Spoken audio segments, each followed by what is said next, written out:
नमस्कार, मैं शैली जोशी और आप देख रहे हैं धून प्राइम न्यूज। अगर पति हो हिंसक तो क्या जरूरी है, शादी बचाना या खुद को बचाना?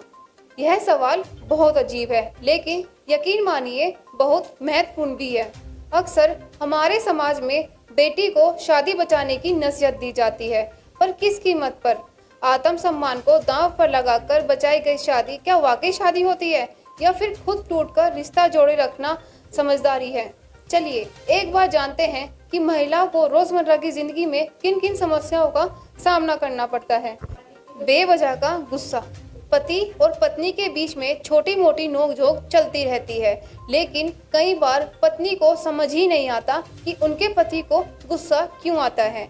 अक्सर अंतरंग क्षणों में बेहद प्यार जताने वाले पति रोजमर्रा की जिंदगी में बेहद क्रूर हो जाते हैं। ये किसी भी पत्नी के लिए सबसे मुश्किल हालात होते हैं, क्योंकि वो समझ ही नहीं पाती कि अब वो कैसे बिहेव करे और पति को कैसे डील करे, क्योंकि जो इतना प्यार करता है वो इतना अलग व्यवहार कैसे कर सकता है, बल्कि यही समझ नहीं आता कि प्यार करता भी है या नहीं करता।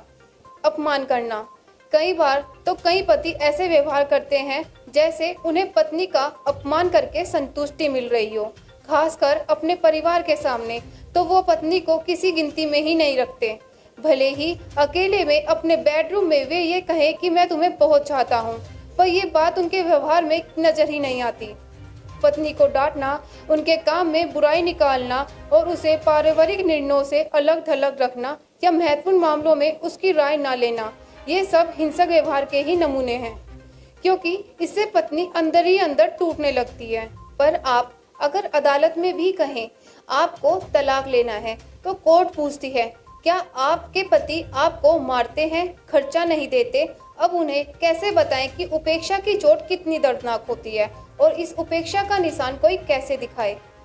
मारपीट करना, ये तो हिंसा की चरम सीमा है। एक बार जिस पति का हाथ उठ गया फिर उसका रुकना बेहद मुश्किल है।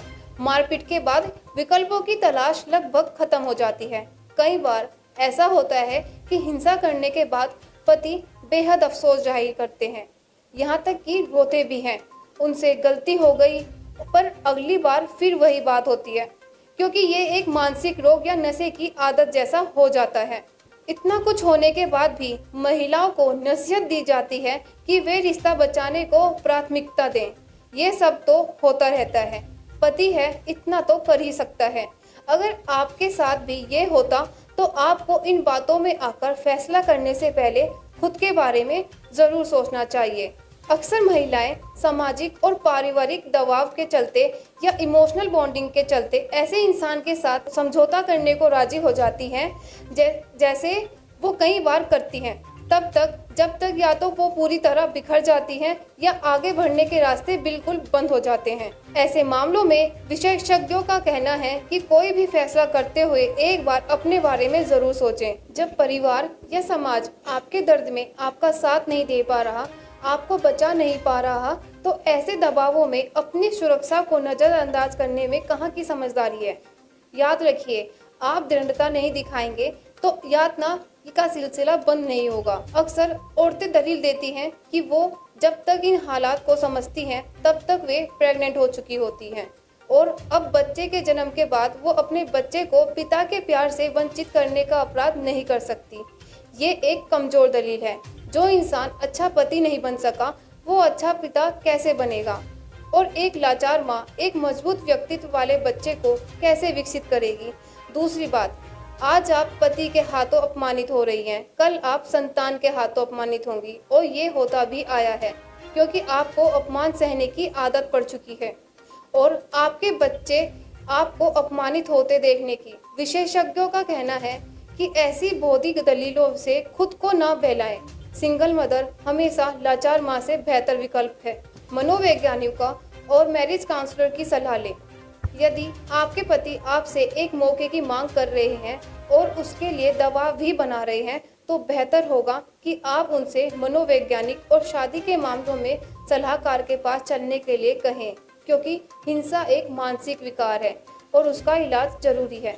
शादी बचाने की जिम्मेदारी भी अकेले आपकी नहीं बल्कि दोनों की है। उन्हें कुछ एफर्ट्स डालने होंगे। इसके लिए मैरिज काउंसलर से बेहतर सलाह कोई नहीं दे सकता। इसलिए उनसे मिलें। याद रखें कि आप किसके पास जाएंगी ये फैसला आप करें, क्योंकि आपके पति अपनी कन्वीनियंस के हिसाब से अपने चुने काउंसलर या मनोवैज्ञानिक को फीडबैक पहले ही दे सकते हैं।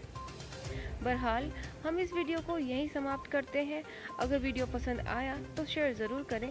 बाकी मिलते हैं अगली वीडियो में। नमस्कार।